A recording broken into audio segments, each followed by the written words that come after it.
हम जीवन में वही बनते हैं जो अपने बारे में सोचते हैं। हमारे जीवन में वैसी ही घटनाएं घटती हैं जैसी घटनाओं के बारे में हम सोचते हैं। हम जैसे बनते जाते हैं वैसे ही लोग भी हमसे जुड़ते जाते हैं। यह हजारों करोड़ों लोगों का अनुभूत सत्य है।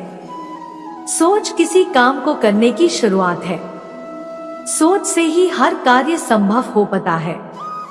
हम अक्सर यह सुनते हैं कि जो हम सोचते हैं वैसे ही हम बनते जाते हैं।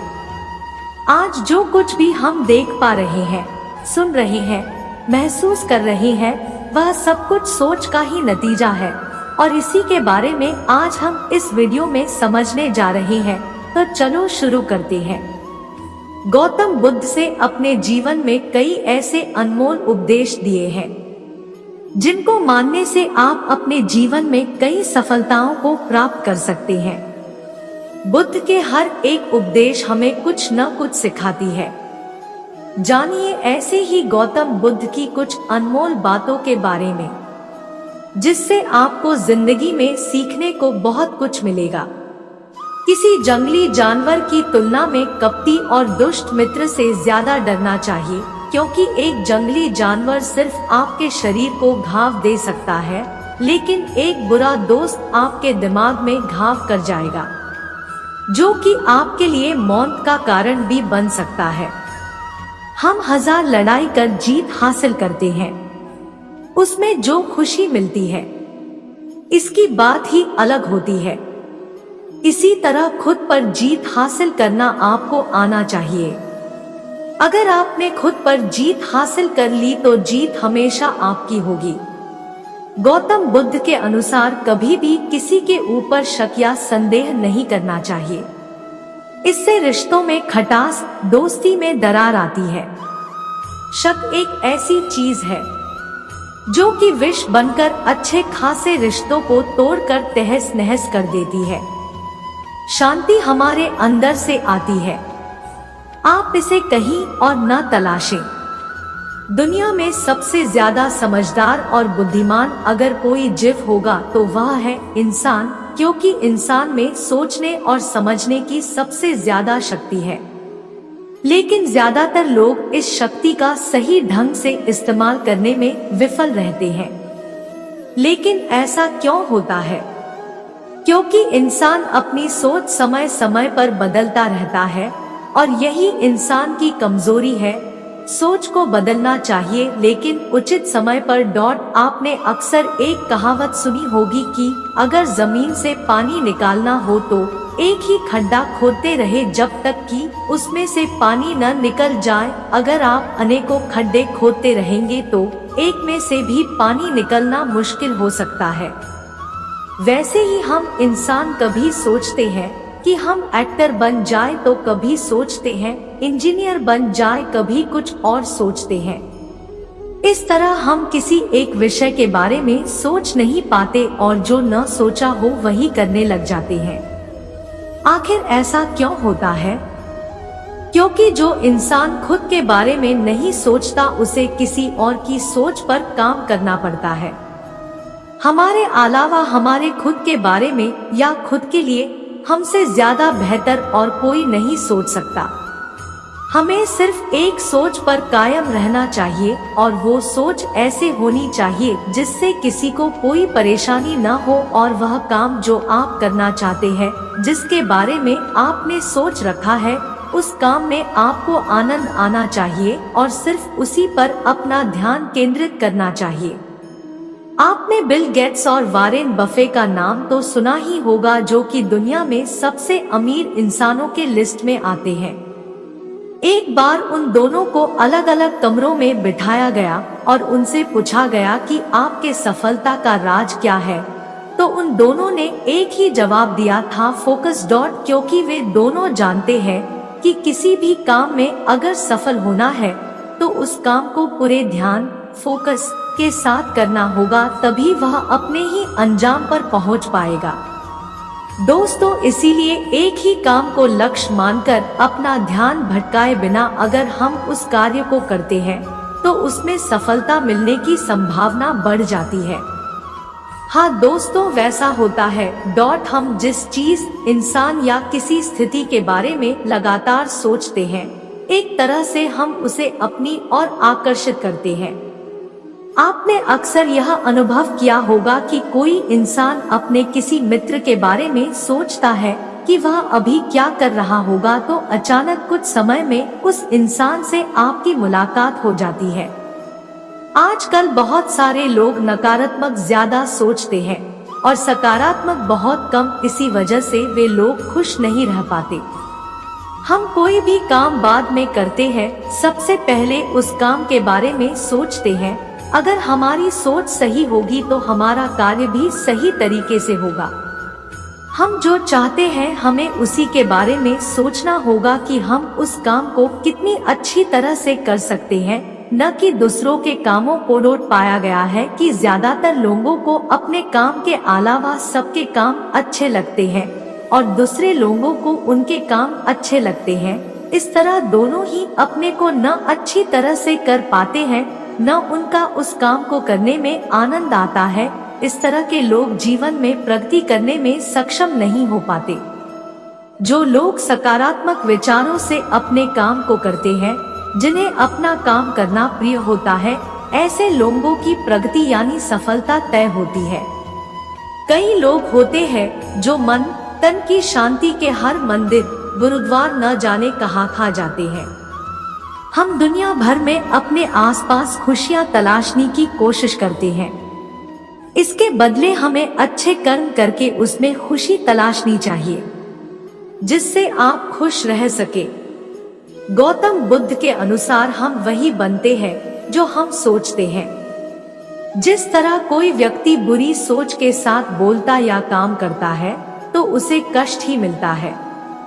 यदि कोई व्यक्ति शुद्ध विचारों के साथ बोलता या काम करता है तो उसकी परछाई की तरह खुशी उसका साथ कभी नहीं छोड़ती।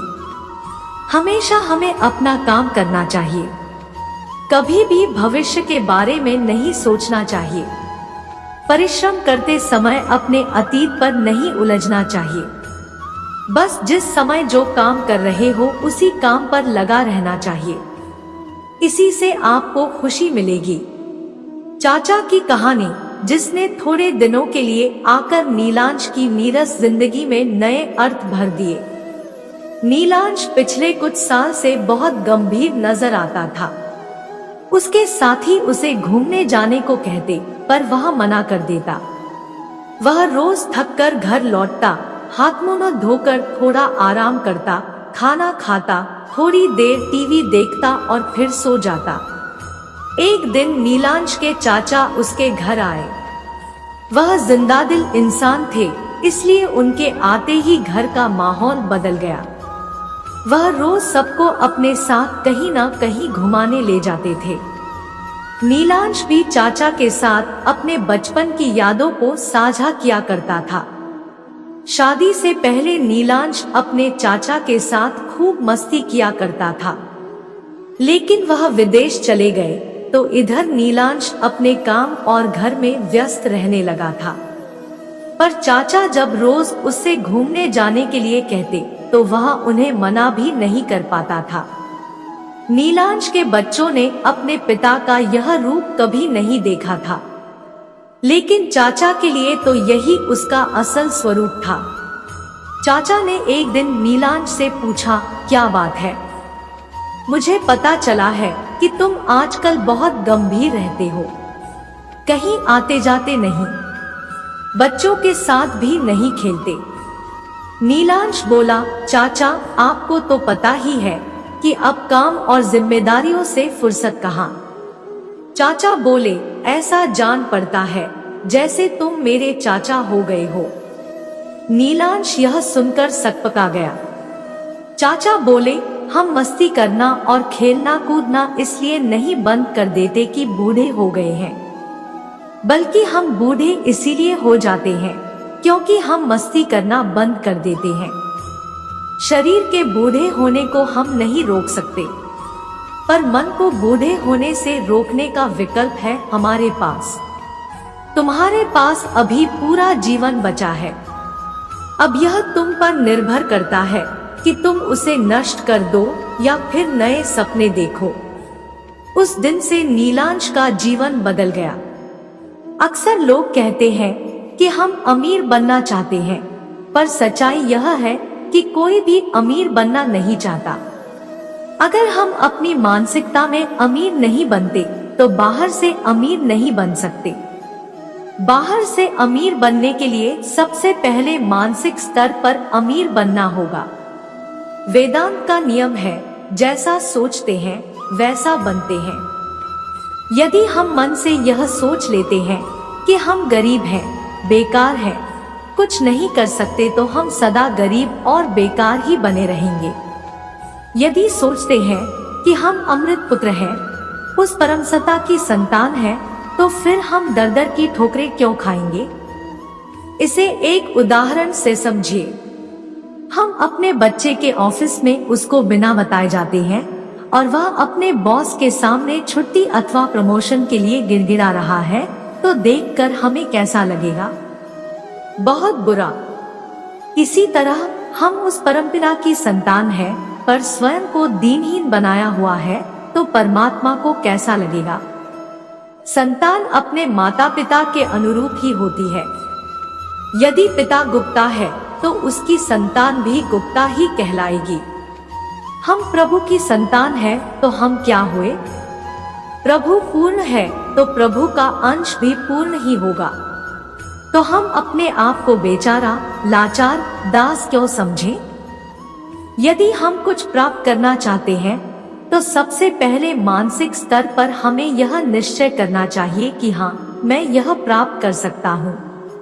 पहले मन में सकारात्मक विचार का आना जरूरी है, क्योंकि विचार से ही इच्छा का सृजन होता है और इच्छा ही कार्य रूप में परिणत होती है। यदि दिमाग में पहले ही नकारात्मक विचार आ गया कि नहीं हो पाएगा, तो वह नहीं होगा। मान लीजिए लकड़ी का एक फट्टा जमीन पर रखा जाए, उस फट्टे पर चलने के लिए कहा जाए तो सब लोग आसानी से चल पाएंगे। उतना ही चौड़ा फट्टा दो बड़ी इमारतों के ऊपर रखा जाए और उस पर चलने के लिए कहा जाए तो क्या होगा? एक बार मन में आ गया कि हम इस पर नहीं चल पाएंगे, नीचे गिर जाएंगे, तो फिर फट्टे पर नहीं ही चल पाएंगे। हमें आध्यात्मिक अथवा भौतिक स्तर पर कुछ भी प्राप्त करना है तो सर्वप्रथम दिमाग में विचार डालने की जरूरत है। इसके बदले यदि सोचे कि हम तो बीमार हैं, हमारे कंधों में, घुटनों में, पीठ में, सारे शरीर में दर्द रहता है, तो फिर बीमार ही रहेंगे। वास्तविकता यह है कि शरीर विचार नहीं बनाते, अपितु विचारों से शरीर बनता है। यदि कोई व्यक्ति वैचारिक स्तर पर राजसिक है, बहुत ऊर्जावान है, तो शारीरिक स्तर पर भी वह स्फूर्तिवान रहेगा, आलसी नहीं। आजकल बाजार में अंग्रेजी की एक पुस्तक बहुत प्रसिद्ध हो रही है, जिसका नाम है द सीक्रेट। इसमें यही बताने की कोशिश की गई है कि आपके विचार ही आपके भविष्य का आधार है। यही बात गीता के 7वें अध्याय के 21वें श्लोक में कही गई है। कृष्ण कहते हैं, जो भक्त जिस विचार को श्रद्धा से प्राप्त करना चाहता है, उस श्रद्धा वाले व्यक्ति के विचारों को मैं पूर्ण करता हूँ। इसलिए भाग्य को बदलने के लिए अपने विचारों को सुधारना होगा, क्योंकि हमारे विचार ही शब्दों में परिवर्तित होते हैं। हमारे शब्द ही कर्मों में परिणत होते हैं। हमारे कर्म ही हमारी आदत बनते हैं। हमारी आदतों से ही हमारा चरित्र बनता है। हमारा चरित्र ही हमारा भाग्य निर्माता है। जीवों में मनुष्य विशेष रूप से मन प्रधान जीव है, अर्थात वह मानसिक जीव है। वह जैसा सोचता है वैसा ही बन जाता है। उदाहरण के लिए भूत प्रेत की हमारी धारणाएं भ्रांत हैं। उनका कोई अस्तित्व नहीं होता, किंतु उनका बार बार चिंतन होने से मनुष्य का मन उनका रूप परिग्रह कर लेता है और मनुष्य उनकी अनुभूति करने लगता है। जागतिक क्षेत्र में मनुष्य की इच्छाएं सीमित या शांत वस्तुओं को लेकर होती है। आता उसका मन भी शांत और सीमा रेखाओं से आबद्ध हो जाता है। मनुष्य के मन की सीमा रेखा उसके मन में उत्पन्न भाव जड़ताओं डॉगमा के द्वारा भी सीमांकित होती है। जब वह क्षुद्र वस्तुओं को अथवा क्षुद्रताओं को अपने मन का विषय बना लेता है तो वह अपने को सीमाओं में बांध लेता है। जब वह कहता है कि मैं अमुक जाति का हूँ, मैं इतना बड़ा पंडित हूँ, तो यह सब भाव उसके मन को सीमा रेखा में आबद्ध कर देते हैं। किंतु वही मनुष्य जब अपनी ऐष्णा को अनंत की ओर उन्मुख कर देता है तो वह भी अनंत बन जाता है। साधना में ध्यान का यही महत्व है, यही है उसकी सत्ता का चरम विस्तार, चरमोत्कर्ष। आज के युग में मनुष्य पर इतना दबाव पड़ता है कि मनुष्य का छोटा सा मस्तिष्क सहन नहीं कर पाता है। उसे स्नायु संबंधी अथवा मानसिक रोग हो जाते हैं। उससे बचने का तरीका है गुरु मंत्र का प्रयोग। जितने भी कर्म हम करें, सदैव यह भावना लेते रहें कि यह मेरा काम नहीं, मेरे प्रभु का काम है और मैं उसके निर्देश के अनुसार करता जा रहा हूँ। मैं उनका ही काम करने के लिए इस धरातल पर आया हूँ। ऐसा सोचने से मानसिक तनाव नहीं होगा और मनुष्य जब तक जीवित रहेगा सानंद रहेगा। मनुष्य यह भूल जाता है, इसलिए उसके सामने उलझने आती है और तब वह घबरा जाता है। यद्यपि साइंस अधिक तरक्की कर चुका है, फिर भी आज के मनुष्य में पहले के मनुष्य की अपेक्षा घबराहट अधिक होती है। डर का कारण यह है कि साइंस भौतिक क्षेत्र में आगे बढ़ गया है, किंतु जिस अनुपात में वह आगे बढ़ा है उस अनुपात में मनुष्य के मन की और उसके स्नायु कोशों की पुष्टि नहीं हुई है। इसी कारण संतुलन का अभाव आ गया है। इस स्थिति से बचने का भी सीधा तरीका यही है कि मनुष्य सोचे वह इस धरती पर उस परम पुरुष का ही काम करने के उद्देश्य से आया है। सोचे कि वह उनका ही काम कर रहा है। घमंड भी मनुष्य के मन की बीमारी है जिससे उसका पतन हो जाता है। यदि मनुष्य हमेशा परम पुरुष को लेकर ही व्यस्त रहेगा तो उसका प्रेम उनके प्रति बढ़ता रहेगा और परम पुरुष को भी मनुष्य पर विशेष ध्यान देना ही पड़ेगा। परम पुरुष तो पिता के समान है। वह जानते हैं कि उनकी संतान में कुछ बुराइयां अभी हैं, लेकिन वह अपनी संतान को 16 आने ठीक करने की कोशिश करेंगे। अगर माँ किसी कमी के कारण बच्चे को डांटती भी है तो पिता कहेगा, छोड़ो जी, क्यों डांट रही हो, देखो वह रो रहा है। आता सदैव परम पुरुष का भाव लेने से उनसे प्रेम हो ही जाता है और उसके परिणाम स्वरूप उनकी कृपा अवश्य ही मिलती है। यह बहुत जरूरी है कि हम अपने लिए जैसा जीवन चाहते हैं, हम वैसे ही जीवन के बारे में सोचें, कल्पना करें, वैसे ही जीवन के दृश्य देखें, उसे विजुअलाइज करें। ऐसा करने पर ही हमारी चाहत के दृश्य हमारे अवचेतन मन तक पहुंचते हैं और तब वह मन उन दृश्यों को कल्पना के धरातल से यथार्थ के धरातल पर उतारने का यत्न करना शुरू करता है। चूंकि हमारे अवचेतन का कनेक्शन सीधे असीमित शक्तियों वाले ब्रह्मांड से है, इसलिए अवचेतन मन जो भी चाहता है उसे हमेशा पूरा कर लेता है। दुनिया में बहुत से लोगों ने हमारे सोचने, देखने और अवचेतन मन की शक्तियों के इस समीकरण के चलते अपने जीवन में चमत्कार घटित होते देखे हैं। आज यहाँ पेश है दुनिया के कुछ सफलतम लोगों के शब्दों में यह तथ्य कि कैसे हमारा जीवन वही रूप लेता है जैसा कि हम उसके बारे में सोचते हैं। सफलता की हम जो बातें करते हैं वह सारा खेल हमारे सोचने के ढंग से ही है।